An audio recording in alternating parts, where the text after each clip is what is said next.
I am done. I finished my project. It took about 3 days, and so right now I want to show off my Gap-Tastic Cowl. I found this on Ravelry. I was just looking for something simple, something easy. The weather's changing, and it was a quick knit. So if you can knit, if you can purl, and you have circular needles, that's all you need to do. And so this is what I found that I really like. I cast on about 131 stitches, and then I did it until about 11 inches, and so I think it turned out really nice. So I have it twice around my neck. This is how long it is.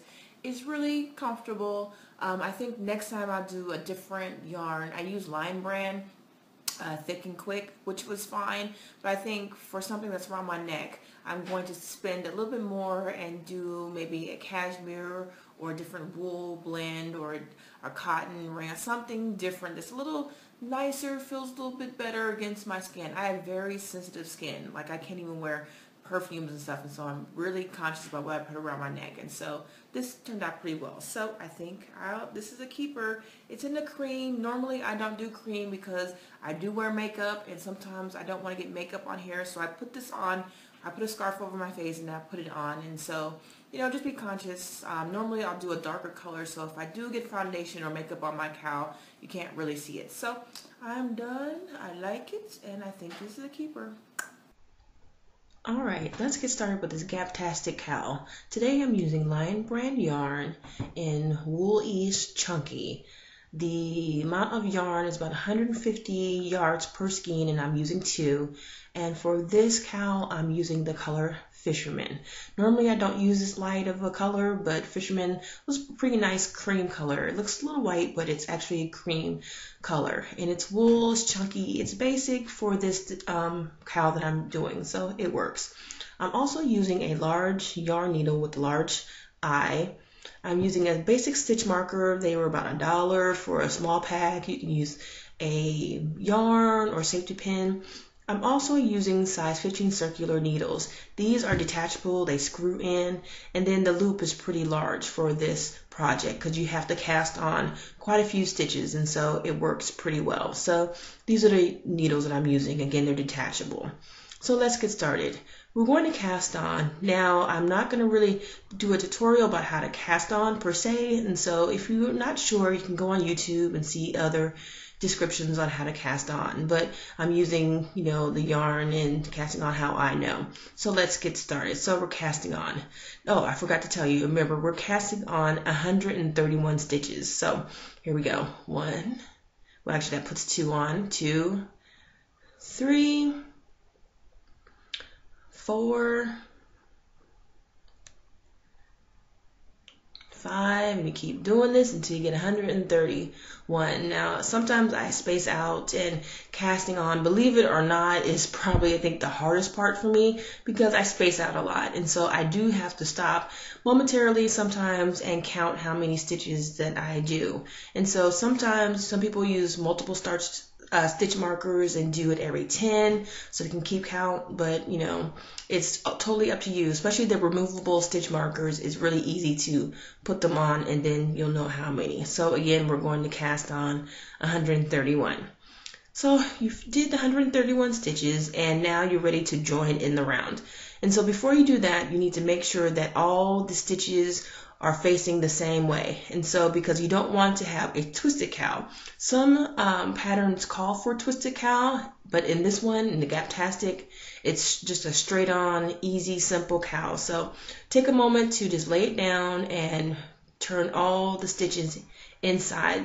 This is an easy way for me to know. Make sure they're all on the inside around the edges.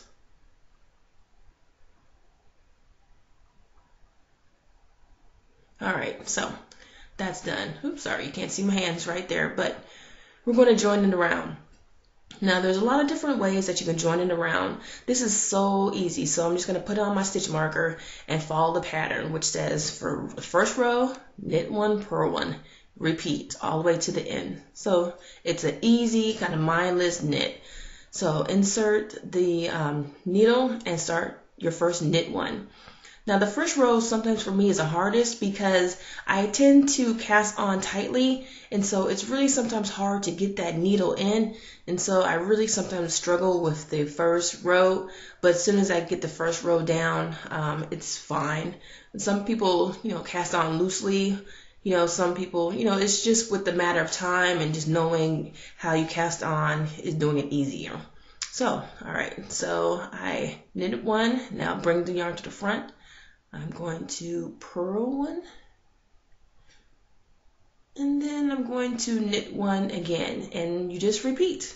This is an easy, just knit and purl. If you can do those two things, that's all you need for this Gap-Tastic Cowl. It's pretty simple. Knit one, purl one. You can do this in front of the TV or while watching a movie.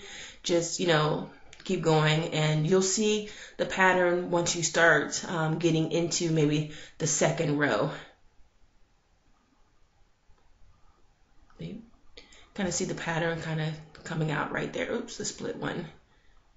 Sometimes with chunky yarn, it's easy to split yarn, and so just remember to be patient and not in such a rush that you put the needle right through the middle of the yarn.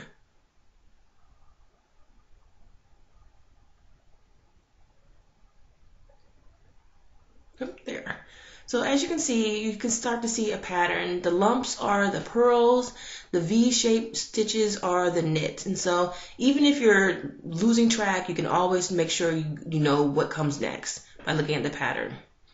And then row 2, instead of knitting one to start, you just purl one to start and go all the way around until it looks like this. This is about maybe 6 inches or so. I ran out of the first skein of yarn, so I'm about to add the other. So this is just an easy way to add the yarn. Sometimes people add it just by just adding it in with the regular knit.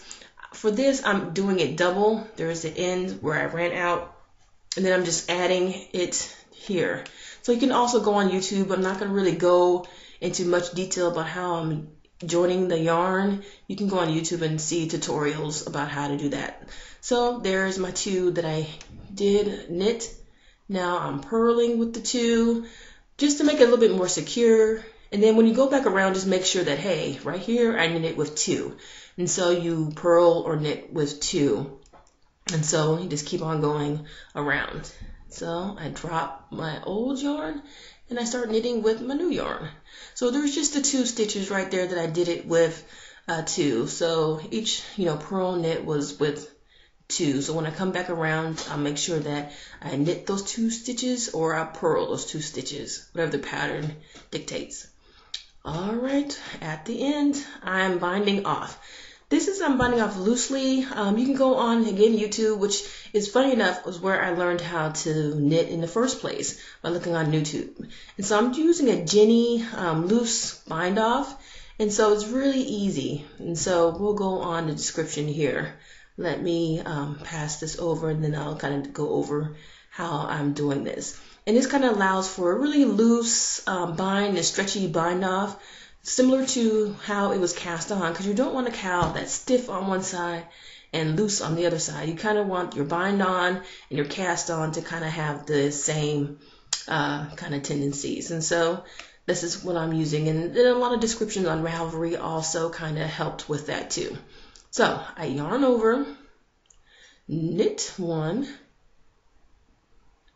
then I take that middle yarn and I pass it over the first stitch. Then I take the back one, pass it over. And that's it. Yarn over, yarn over, knit one,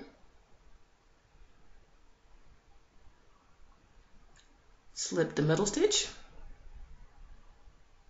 And again, with chunky yarn, it's hard to, sometimes you split yarn, just try not to do that here. And then pass the last one as well. Just keep going down all 131 stitches until you get to the end.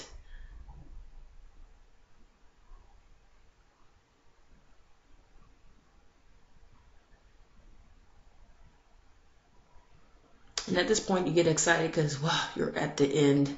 Sometimes, this is an easy, kind of mindless project, but it can get kind of boring. But it's definitely worth it at the end. So just keep binding off until you get to the very, very end.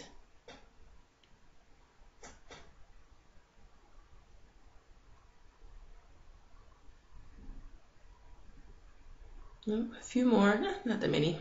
All right, last two. All right, so yarn over. Can't see it, but still go. Okay, there, I'm in the shot again. Yarn over, slip middle, same, it's kind of out of the frame, but you go through the same bind off that you did earlier. Oops. Kind of slippery, and these needles are a little slippery. Sometimes I have different types of needles. I use the metal for this one, but I also have wood or bamboo, and the yarn sticks to it a little bit better. Next time I might use a bamboo, depends. All right, so last one, you knit, yarn over, knit, slip middle, slip the end. Tighten it just a little bit. You want all of the bind off to be uniform. You don't want one loop to be looser than the next. So, ta-da, all done. So, we are done with the bind off. Get your trusty scissors, make a little snip, and just pass it through your loop. And that is it. You are done with this bind off.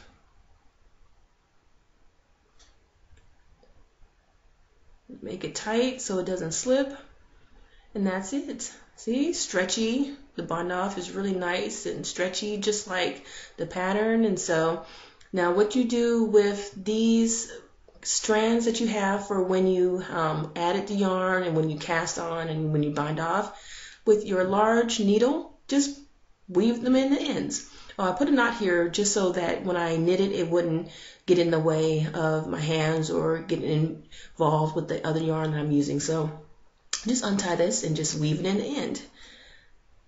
Bind off, weave it in the end, cast on, weave it in, and that is it. That is your Gap-Tastic Cowl. You can find it on Ravelry. Just me showing you what I went through to make this. It was fun, it was easy. It took about a week, on and off watching TV, but I think I like it.